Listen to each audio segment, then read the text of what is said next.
He knew what he was getting into by joining that 1%. He knew what the possibilities were because we're at war. And when he died, in the 4 cases we're talking about in Niger, my son's case in Afghanistan, when he died, he was surrounded by the best men on this earth, his friends. That's what the president tried to say to 4 families the other day. I was stunned when I came to work yesterday morning and brokenhearted at what I saw a member of Congress doing. A member of Congress who listened in on a phone call from the President of the United States to a young wife, and in his way tried to express that opinion. He's a brave man, a fallen hero. He knew what he was getting himself into because he enlisted. There's no reason to enlist. He enlisted. And he was where he wanted to be, exactly where he wanted to be, with exactly the people he wanted to be with when his life was taken. That was the message. That was the message that was transmitted.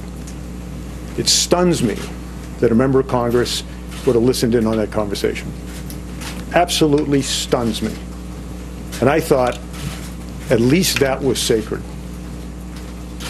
You know, when I was a kid growing up, a lot of things were sacred in our country.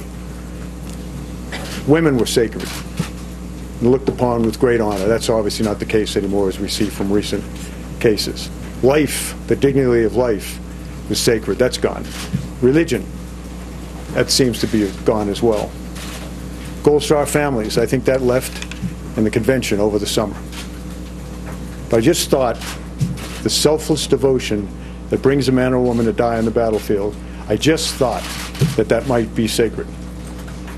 And when I listened to this woman and what she was saying and what she was doing on TV, the only thing I could do to collect my thoughts was to go and walk among the finest men and women on this earth.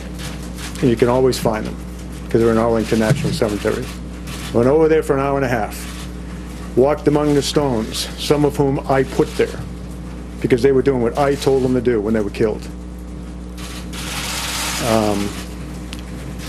I'll end with this. In October, April rather, of 2015, I was still on active duty, and I went to the dedication of the new FBI field office in Miami. And it was dedicated to 2 men who were killed in a firefight in Miami against drug traffickers in 1986. A guy by the name of Grogan and Duke. Grogan almost retired, 53 years old. Duke, I think less than a year on the job. Anyways, they got in a gunfight and they were killed. 3 other FBI agents were there, were wounded, now retired. So we go down, Jim Comey did an absolutely brilliant memorial speech to those fallen men and to all of the men and women of the FBI who serve our country so well and law enforcement so well.